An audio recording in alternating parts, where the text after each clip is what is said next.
we've held court, we've done public comment. I think everybody here has both seen the request by Mr. Wigby, and then we've gotten all of the emails from the Linoffs, the Hohens, the Kirbys.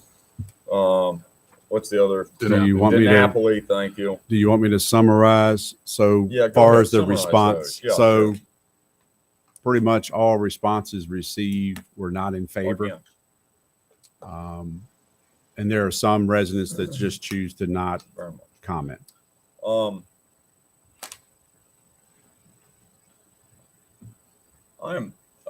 sorry. I'm gonna kind of take the privilege, I guess. I recommend that we don't approve anything. The road's in good shape. It's not tearing up automobiles. Joe Mason back there will tell you about how bad Whippoorwill is. New tires, less than 30,000 miles. Tires, front ends. This is just getting to a point. I mean, and we're getting emails. I mean, how many emails have we gotten now? 10, 15 on this? Something like that. I mean, it is in excess. At this, I recommend we don't do anything on any of these requests. The road's in good shape, doesn't need any work. That's just where I'm at. We have had the topic come up about the county potentially being able to abandon the road. The other part is bringing it up to VDOT standards, which seems far-fetched, but there is a mechanism. Mr. Gregg, tell us about the mechanism. Very briefly. First,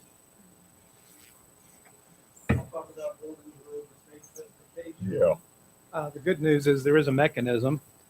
I have spoken to friends of mine who are in the horizontal construction industry, which is what people who have master's degrees in engineering call road building.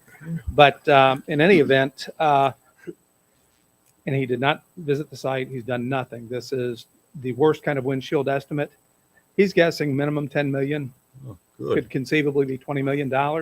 The good news is the state, and I borrow this from our good friends in Fauquier County, you can impose a special taxing district. And the idea, because there is some equity to the remaining citizens of Madison County who don't live there, and it is for all intents and purposes a limited use road. It's not a private road, but it is nevertheless a limited use road. We could impose a tax on the properties that adjoin and presumably then use the road. As soon as we have raised some money, I think Fauquier County said that they had gone 15 years and they extended their project on one road. It's at the border of Fauquier County and Loudoun County. They extended that for an additional 5 years.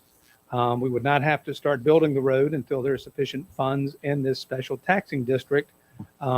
Ms. Murray's office, our treasurer, would take care of keeping those funds segregated. They would be taxed on the owners of the properties up there.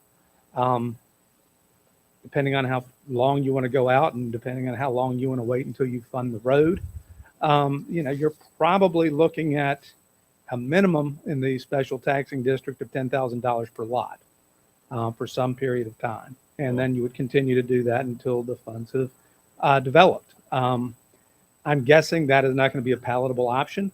So then the other option, and again, our friends in Fauquier County have used this one as well. They have abandoned some of these private roads. And the problem when people would propose these developments and not do what they said they were going to do, because legal title to the dirt that the road sits on passes to the county. That's the way the state statute read back then. We have this weird netherland of ordinances. If any of you have taken the time to read Judge Boughton's well-reasoned and very thorough opinion letter, it's very clear that the rules related to private easements do not really apply. And the reason they don't really apply is because this is a public road. Everybody in the county, everybody in the world has the right to use that road. The difficulty with that is when you have private easements and private roads, you create something called dominant estates and servient estates. I won't bore you with what I spent way too much time in my 20s learning about, but the idea is Under those circumstances, the rules are fairly clear. I mean, the people using the road, have a duty to maintain it. What Fauquier County has done in several cases, or at least in one case that I'm aware of, is they abandoned the road. What happens is it is abandoned to the center line. So I guess the good news for the neighbors up there is they would all own up to the center line of what the road is. The bad news is the 50-foot easement, which is of record and is part of the subdivision declaration that was made back in, I think it was 1971. They would still be bound by that, meaning that everybody would have the right to use the full 50 feet. And the users, again, have the right and the duty. And if there are any disagreements or fights among the neighbors, they have a remedy. It's the Madison County Circuit Court. One of the challenges I think they had before was this kind of gray area where, it wasn't private. And so the rules pertaining to private easements did not apply. It was public, but the grants and everything else indicated that the county had no responsibility as it related to maintaining the road. The county has only tried to assert its authority, and I have to say I'm embarrassed that I've been pretty unsuccessful in coming up with something that will work, because at the end of the day, none of the neighbors up there is satisfied with it. So at the end of the day, those are the two options. A third option that they could consider would be creating some sort of a homeowners association within the property. I'm not doing this work for them, but if they were able to do that, they could create their own enforcement mechanisms. It would require, typically in a case like this, unanimity. In other words, all of the owners up there would have to agree to it. There is one property that is not in the original Leathers Lane or the Syria Mountain Estates scheme of development. It would probably be cleanest if you brought that property into the discussion. And after that, hopefully we have restored peace to the mountain, if not to the valley. Any questions? And I'll ask you two. And one I'm probably going to go to the sheriff on. The assertion in some of the emails are that there is problems between neighbors. And it seems that the request is to the board about how to resolve some of this. What is the direction that these residents can take civilly? Depending on what the nature of the violation is. If it is a criminal matter, then they would call the sheriff's office. If it is a civil matter, depending on the nature of it and the jurisdictional limit, they would sue either in general district court or in the circuit court. If a neighbor didn't like what another neighbor was doing, they could file a petition to have the other neighbor enjoined or prohibited from doing that. If they wanted a neighbor to do something that the neighbor was not doing, they would file what they call a mandatory injunction, having the court order them to do it. If they didn't do it, then they would be in front of the circuit court in this case, and the court would have the full contempt powers to punish those people until they were in compliance with the law. That can be fines. It's typically a jail sentence until somebody does what they're supposed to do. Now, as a practical matter, I am not aware of very many circuit court judges in the state who are putting people in jail for these types of issues. Something I can think of that's roughly akin to it, those of you who follow baseball may recall that there was a trainer for Barry Bonds who pleaded the fifth, and he was held in contempt. And they kept him in jail for either I think it was over 6 months. It may have been more than a year. And the significance of that is he still didn't testify. So if you've got people who are absolutely insistent they're not going to do something, at some point in these types of issues, the only sanction is, the contempt power that the court may have with regard to destroying other people's property, that sort of thing. They can take most of those matters up if the jurisdictional value of the damage is less than $50,000. They can handle that matter in the Madison County General District Court. And I believe I want to say it's 5,000. It may be a little less. They can bring it in the small claims court, which is the same court. It just doesn't permit attorneys, so it's an entirely more pleasant experience for most people. What about on the criminal side? Sheriff, how's that process work? Mr. Chairman, we are continuing to get calls, complaints, concerning issues. It's still ongoing. We deal with on a daily, weekly, monthly basis. Stalking just came up. Here for their safety came up. As you said, by the time we arrive, and then all this occurring is either half an hour later. We do not see what is occurring. People possibly doing anything. But they, if they had something though, they could submit you evidence, I guess. Right. And then they could go and swear out a. There you go. That's correct. All right. But it's a big thing. Yes, sir. All right. Questions for anybody? Jonathan, Sean, anybody got questions on this one? Y'all want to go to the residents? Yeah, I got one Please, question. please go. So, all right, so Sean, you've laid out three options: taxing district, county abandons, or HOA. How about can a fourth be a road maintenance agreement, or that is in and of itself would not hold water? That would be, I would part of anticipate a road maintenance agreement in this circumstance. Again, everybody would have to sign it, Yeah, but that would really kind of be under the umbrella of a property owners association. HOA. Okay, it's part of it. Yeah. But And that would be the reason for it. The idea is everybody up there signs it. Everybody agrees what the penalties are for failing to comply. Everybody agrees on what the enforcement mechanism is. And, and the, not only the enforcement of, keep prohibiting activity, but also encouraging activity whenever it comes to other avenues. That's all I have. Oh, thank you. Okay. How would you all like to proceed here? Do you want to hear from Daryl and the neighbors? What do you all want to entertain? Anybody got comments? Well, we've got the letters and the correspondence and everybody's opinion. Everybody's opinion, yes, ma'am.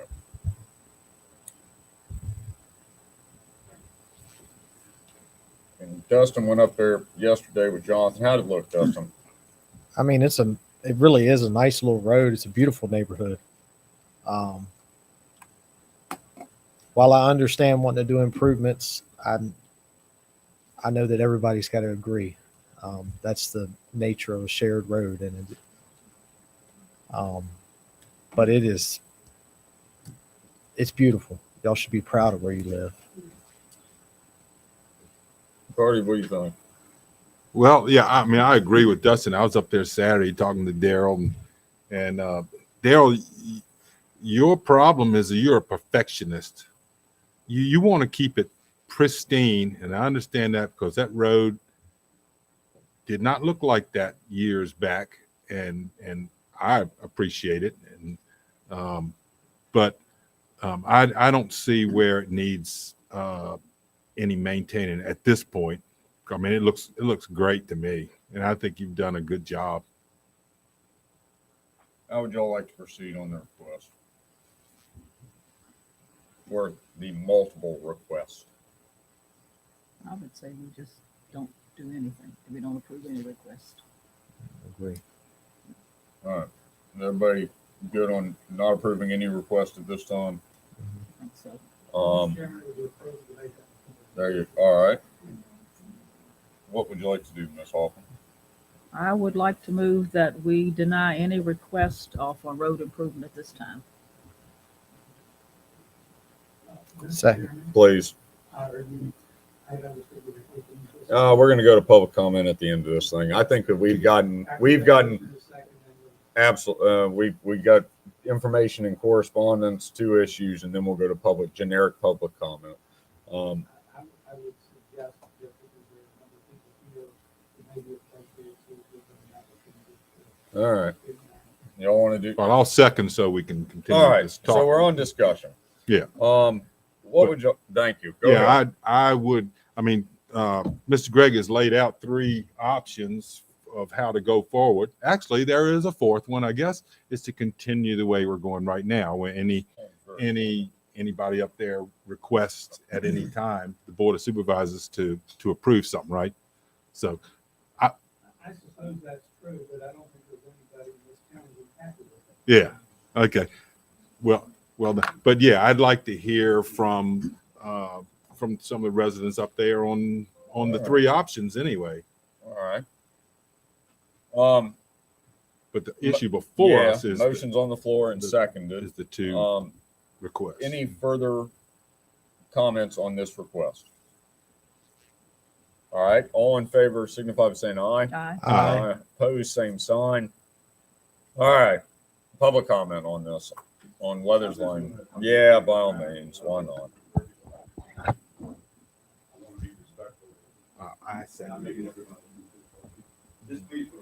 Is it on? Okay. I'm Charlotte Lenhoff. I live off Leathers Lane, or I have a home there. Talking about the maintenance plan, homeowners association, that kind of thing. We actually do have a maintenance plan, and it's called the Madison County's position paper on Leathers Lane. And I think that maybe you all may be misunderstanding something, is that actually every property owner up there likes the position paper, and we actually follow it, and it works, except for one family. Therein lies the problem. The position paper works. It really does. If we want to request, we come to you, we lay it out, talk about it. And we pay for it. Y'all aren't paying a thing for this. Sadly, there's a lot of background issues that have come into play. But if we just focus today on what we're here about, the position paper works. It really does. And this is coming from us here. There's several families that couldn't make it here today for various reasons. They all agree. If you just follow it, it's all right in the paper, and it all works. Just want to add to that. And your I'm name, ma'am? Sherry Kirby. Thank you. The position paper does work. It has worked in the past, and we're all in agreement that we think it's a good thing, except that it's not followed by one person, and there are no consequences. And that's my biggest problem. All right. Other public comment on this? I just want to add to Sherry, and I meant to say this as well, is that, one of the problems is that if the paper is not followed, that there does seem to be no consequences for people following it. And that could be any one of us. And we just feel that y'all, we have a position paper, and you all have sent several cease and desist papers to a particular person that are not being followed. And when they're not, there's no repercussions. I'll just put it out there, if you find that whoever, any family doesn't follow this paper, 2-3 times, then actually their privileges are revoked completely. You can't even make a request for something. But I think a lot of this keeps continuing because nothing happens beyond sending a cease and desist. There's no follow-up from the county, this hasn't been done. Here's the, lack of a better word, punishment. So I think that's where a lot of the problem is, and it just keeps it going. All right. Thank you. John? Other public comment on this? Yes, ma'am.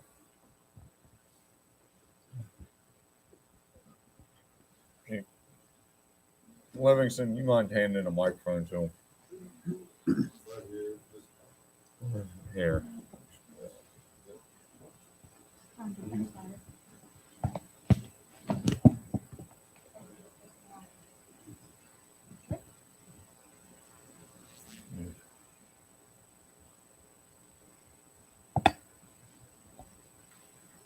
Okay, I wrote a little part here because I didn't want to forget what I wanted to say. And your name? Jessica. I'm Yes, Daryl's daughter. ma'am. I'm going to read this real quick. Part of it, because I'm glad I didn't do that. I was going to do an entire long letter. I'm glad no one wants to hear a long letter. But some of it I think I'm gonna actually address with Mr. Weaver afterwards, and I'm not gonna address here. I'll leave that all out. I just do want to say though, this was once a very quiet, peaceful road that we lived on. And the county has it well documented as to when the road issues quote, began and who it began with. And this documentation also shows that before this road was ever brought before the county, the residents of Sierra Mountain Estates never once had a complaint about my father regarding his character as a neighbor or operating his tractor on the road. As a matter of fact, there were 2 elderly couples that lived on this road that my parents often checked in on and helped, as well as a neighbor that lived across the road who would come over for Thanksgiving and send my kids little fun like the wildlife cards and things like that. So we got along well in this neighborhood for a long time. And there's a certain point where it kind of changed. And I'm gonna leave the other stuff for Sheriff that I have to go over with. And I'm gonna let my dad show some things that kind of, yeah. Daryl. Thank y'all for doing this. Thank you. I got a book here. Like Maddie. I got a picture with up here. Got tonight. Moved in, the winding road, 2-foot ditches, potholes, water. I think we got a screw up for like $70,000. And this part, we're doing that part, storage road, come up with solutions, kind of pay for stuff we can make. Well, they kind of winding road, kind of keep the way it's at. Possibly, there's one working there, one of my lots, constantly kind of winding. But grass seed down, the road over top. And on going. No one else is lot. Yep, evidence.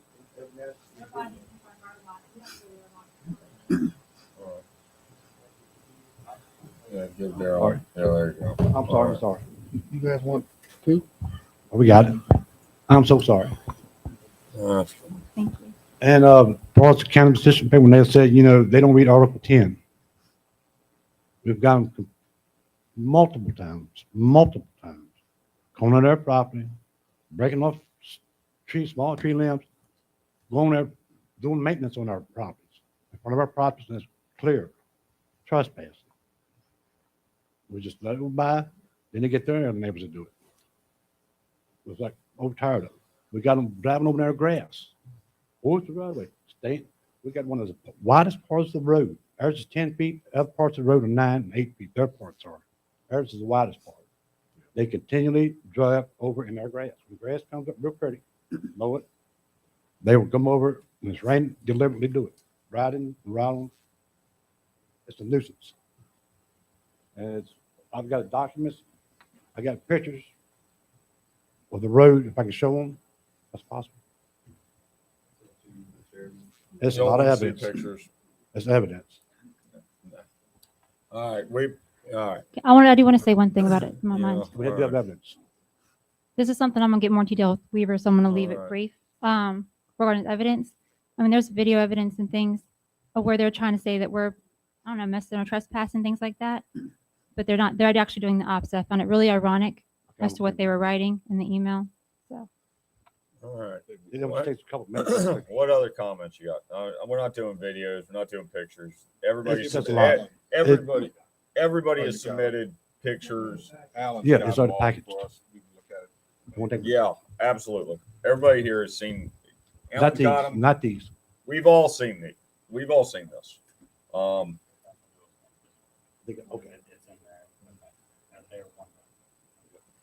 All right.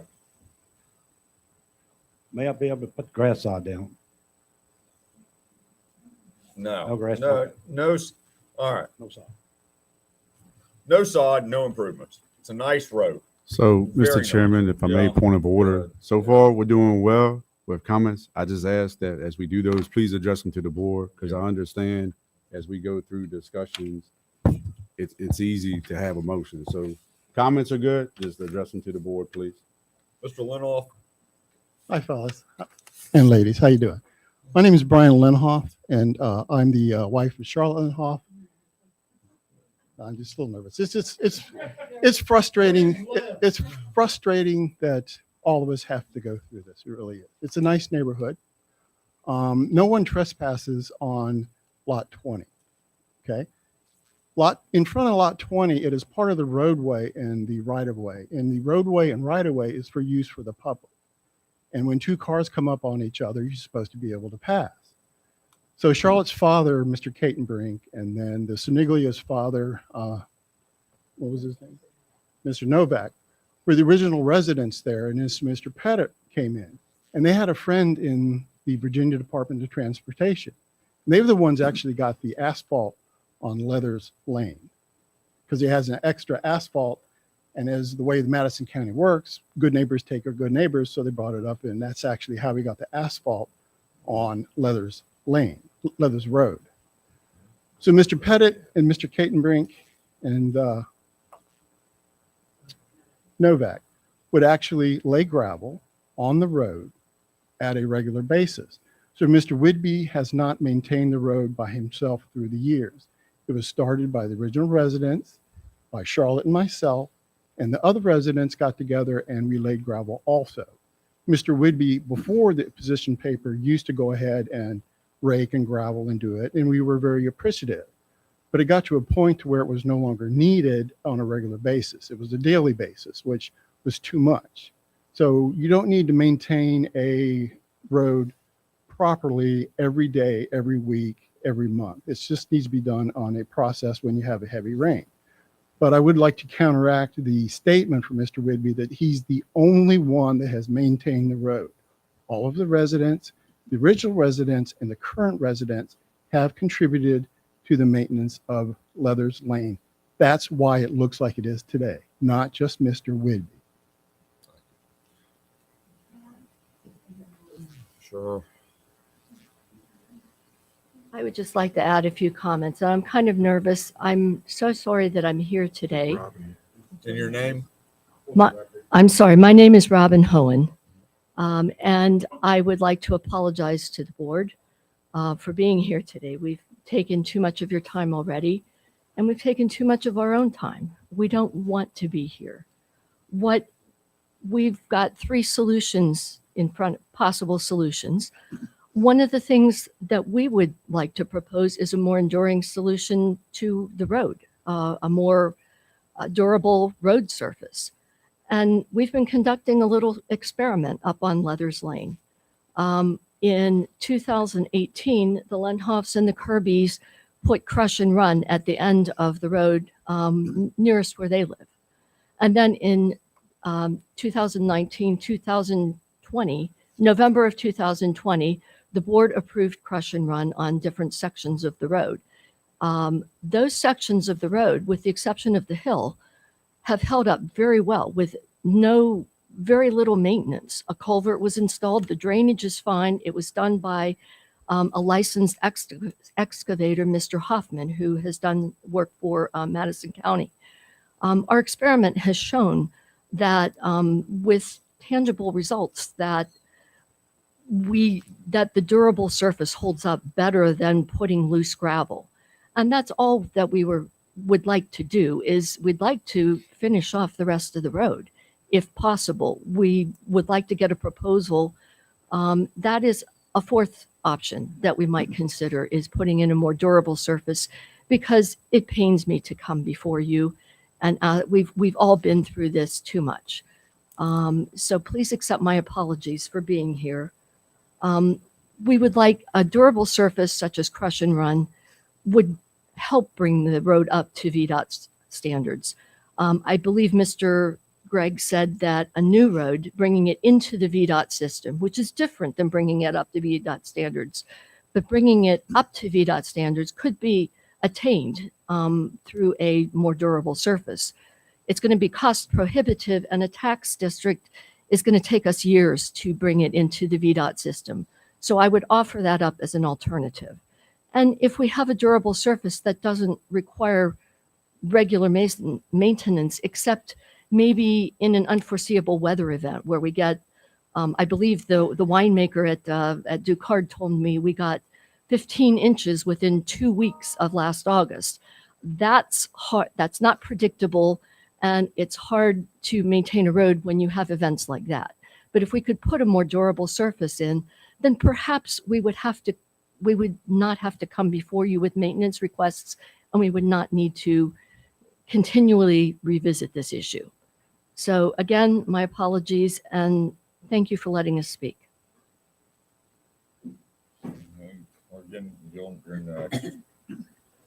I just want to address the issue with the sod. And we brought this to your attention many times before, is that, I'm not going to ask you to bring the picture up, but Mr. Whidbey inserted a picture and it shows the sod rolled up on the side.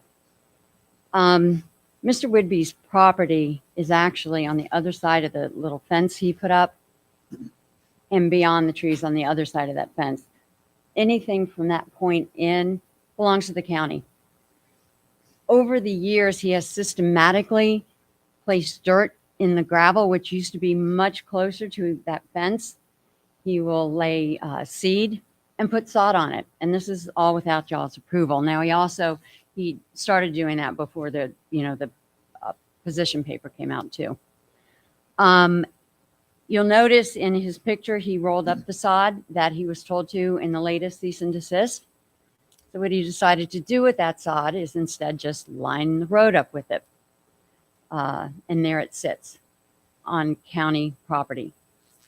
And no one has done anything about him removing that. So that continues. The part where he rolled it up could appear like it looks like dirt and it's not part of the road. Rest assured, underneath of there, under the dirt he's laid in the leaves, there's gravel. Because that road over the years, and we've given you pictures in the past, has been pushed from his house by a minimum of 8 feet towards the other property owners. So that's what's going on with it. I would ask that, I know you said he can't lay the sod, but I would also ask that you follow through on your cease and desist, and he remove the rolls of sod and the Rose of Sharon that he has planted that he's been told in the first cease and desist to remove. So the sod he's asking to lay is not on the edge of the road. It actually was part of the driving road at one point. Thank you. Thank you. Yes, ma'am. Okay, to be fair, we have pictures as well. 20 years when we first moved there, and the road is exactly where it was 20 years ago. At some point when some other neighbors moved in, they began to drive over, and it did wear it over, but it's mainly been that area. And also, if the sod is to be removed because it's all county and it should be accessible by all residents, the entire loop is county road. Grass seed was placed over in the roadway recently. I drove down to take pictures of a tree that's completely blocking the entire road. You cannot pass through there as you once could. It's not been removed for a very long time. It's been there since it fell. You can't pass through there. Rocks have been laid. Other things have been laid in the roadway, not the right of way, in the road, to deliberately keep people from driving up through there. And we have pictures where I was backing up because there's no room to turn around. Yeah. And so when I backed up, you could see the tire tracks. I was like, well, I better get a picture of this in my vehicle because they'll say Dad was down there doing something. So I did that. At some other points, another resident, we don't know which one, placed grass seed right into the road to put grass in the roadway. And we have pictures of the grass seeds on there. So I think to be fair, all that should be cleared out and accessible as well. All right. Yes. One more, and I'm going to counter it. I'm glad you have that map up there. In fact, Mr. Whidbey was the one who pointed this out a long time ago. If you look at the tax map up there, yeah, right in there is probably good. Leathers Lane, you'll see, is a red straight line. When it gets down to lot 19, you start to see the dotted lines. Yeah. It's actually now in that area referred to as a driveway. It's not even considered the road. And as you come around to that dotted line and you come up the loop, there's actually nothing indicating what that part of the road is. And that's because 40 years ago, my family has lived there for 40 years. That used to be part of the road. It's now just a walking path. You can't, there's some places that are narrowed. and it's not even part of the road. So you can see by this map that those areas are a driveway, and the back area is not even considered anything. Back where the John pond Greg, is. is that still part of our property? Right, exactly. Yeah, that's still part of your All right, property. it's still part of our, yeah, all But right. it's not a driving road. The other, yeah, absolutely. Absolutely. No, it's always been a really nice walking path. It's not. Also, there is the tree that Miss Whitby is speaking of. That fell by act of God. And if you go back there, it's not like on the road. It's been there for many, many years, and we all just walk under it. No one drive. You can't drive back there. So All right. that's a whole nother thing. But I just want to clarify that how that map is that a lot of that's a driveway, and like you said, the county owns that area, but it's just a walking area. That wide. All right. How much more public comment can we have on this? Go, yes, Uh, please. In front of her property on lot 20, where she's talking about. You dig it up, you'll see some gravel. Mr. Catenbrink, Mr. Novak, and I got together, discussed it. There was a cover pipe there with a 3-foot hole. But they wasn't up there to see it. We got together. Every time it rained, it covered the road up. Clog up, covered the road up. We got together, hired Mr. Gerald to come up there, fill it in, keep it on that 1-lane road. They couldn't even pass through there. It was a 1-lane. I have pictures prior to what they were saying. When was this? Late 2000 or 2001. Yep, too old. Not considering that right now. Wrap up comments, Daryl. Okay, I was just saying that it was originally there, and they keep diving over and over. All right. And we just want to keep nice grass. All right. We just denied any maintenance to the road. That includes the sod. We need to pick up the sod that's laid there. Other than that, the tree that's fallen, it looked to me like it is a walking path down there. That's the way. If it's part of the road and the county owns it, then people can walk along that. That's just what it is. Anything further than that, I mean, that's about it. The cease and desist, we have sent multiple.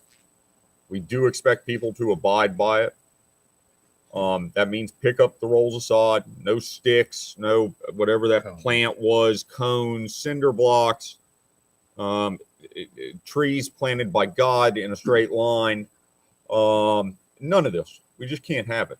And this is one of the reasons why I really didn't even want to go down public comment if you really want the truth. Because every one of the emails we've gotten from every party has said exactly what everybody just recited. It is a very nice community up there. Super nice. It needs to be kept that way. I think the board expects it to be kept that way. As far as the undeveloped part of the road, I don't see any reason that the county should spend taxpayer dollars on a piece of road that's up in the middle of nowhere.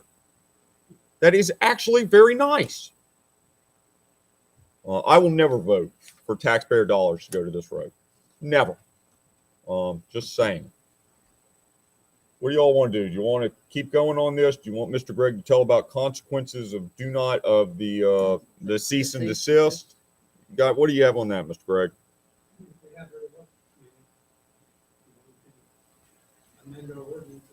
This is the only community in the county. Yeah. Yes, sir.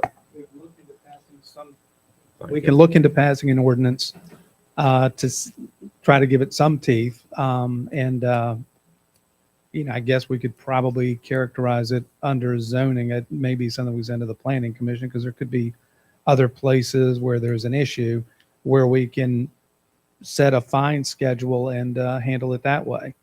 I can tell you in years past, and this predates my tenure as the board of as county attorney,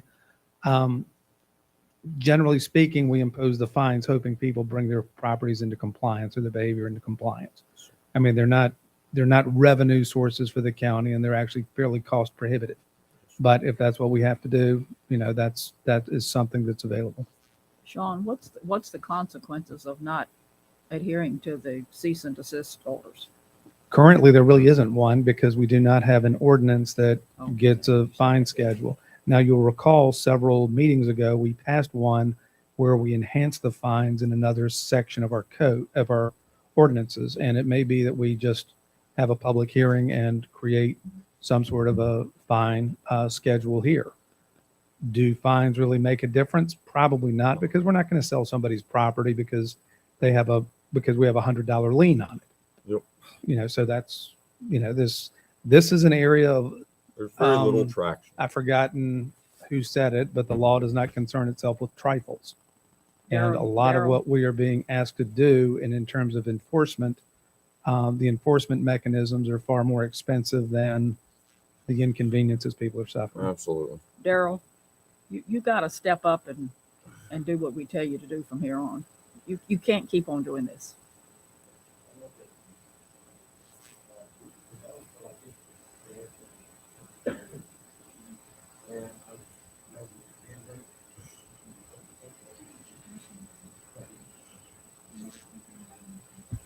So I don't know the data, but let me say this, and Mr. Gregg is the wonderful attorney here, but anything prior, when the revised position paper came out, it revoked any prior renditions.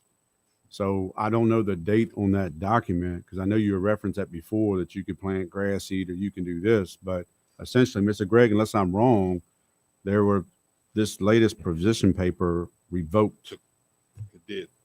Yeah, it rescinded the previous statement. All right. It did, John. I don't think we're accomplishing anything. We've taken a vote, no action. Please move rolls aside. Page 2 of that. Sticks. That's everybody. At the very bottom of page 2. Right there. And now, Revoked. no raking, nothing. What else do we have to say about this? Yep, revoked. Enough said. That is exactly right.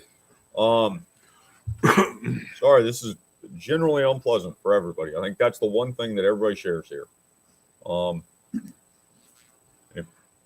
And we have read all the emails and some of the statements in the emails saying that if you all have got safety issues, then you need to take it upon yourself. It's personal responsibility on some of this. And good, fantastic. But it's worth mentioning because it's all in these emails and it just, pages. And y'all know, it's just crazy. It's unfortunate. All right, moving on. Yeah. Yeah, that's right. Information and correspondence. Parking issues with Shenandoah National Park. Jonathan? Yes, Superintendent Kenny, Shenandoah National Park, had reached out to me. He had received a letter from several residents along Weekly Hollow, but primarily the Berry Hollow portion. So this is more of a situation for White Oak. I guess you could say kind of the feeder into the White Oak area. He also sent the letter over to VDOT. So my conversations with Superintendent Kenny was this is an ongoing matter. He would look to see what necessary coordination or efforts to resolve it. I certainly have offered up any efforts from the county. I will be working with a particular family that has some property that I thought at one time they were working with the park to help on parking.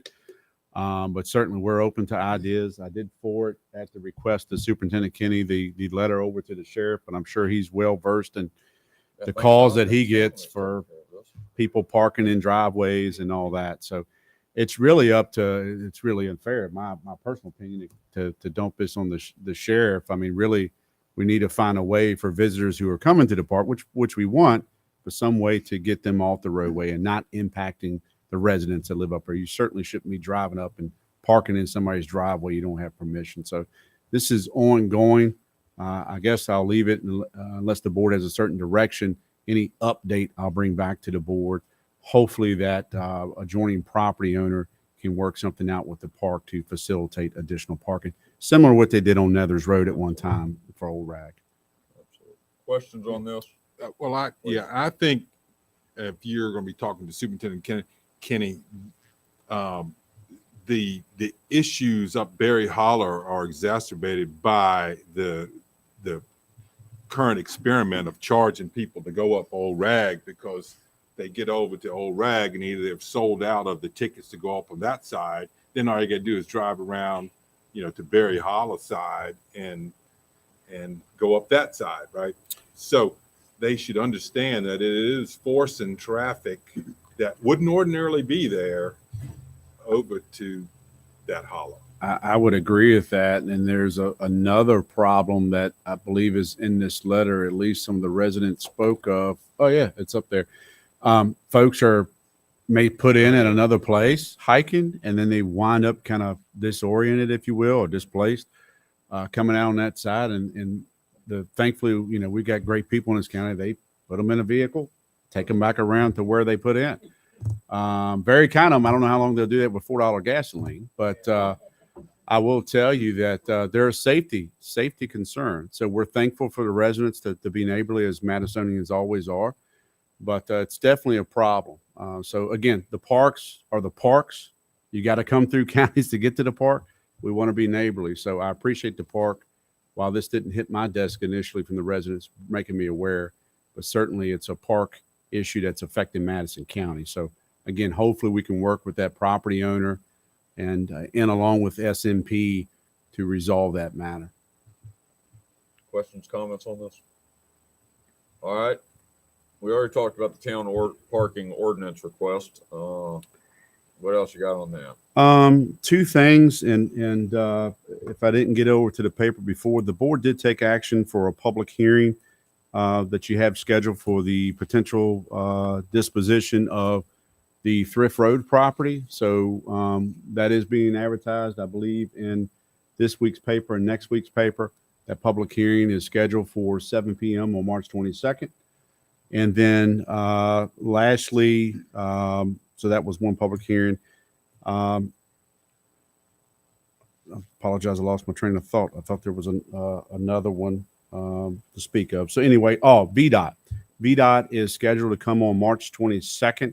Why that's important is more than just your normal update. The 6-year secondary road plan will be presented to you. When I say presented to you, you have the input. So they're basically going to show you what's in the existing plan.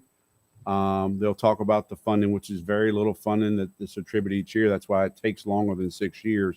But they are coming here March 22nd. So That's the first round. When do we do the public? They're going to come hearing in April, and then we approve in May. They're going to need direction from that. I know they asked us when they would, ideally when the public hearing would be. Alan's going to pull up that email, but ultimately I look at it, your call. When you like to hold, what is it? They are suggesting, I don't know if they've published, they are suggesting an April 26th public hearing. So it's hard. My point is, it's hard for them to have a public hearing until you nail down what you want your 6-year secondary road plan to be considered for that public hearing. One we've heard from the residents on Turner Drive at this point, Mhm. and they've asked to be added. There's another road that is escaping me. I think somebody else asked to be added to it. And then the last one is the town is asked, informally, of course, if they can be added as a 6-year road improvement plan for pedestrian areas. I guess you're waiting for Maynard. We'll see if that one comes in by May. They may be able to ask for like a smart scale or something like that, or public safety enhancements. But the 6-year secondary road plan, the goal is to gather any remaining gravel roads essentially having the county to pave them all eventually is the goal of that. So they must want to talk about funding streams of certain projects. They want smart scale, and they mentioned 6 years. So okay, see how all that shakes okay. out. Hold my breath. Any questions for Jonathan on anything? Any other information and correspondence? All right, public comment. Okay, so that woman from VDOT's gonna be here, March, yes, sir, March 22nd. Okay, good. That meeting starts at 6 o'clock. All right. You gonna catch her before or after the meeting, Joe? I'm gonna nail her every chance I can get. But they have been doing some work out there, right? So there you go. All right, other public comment. Other public comment. All right, we do have a closed session. Thank you all for coming.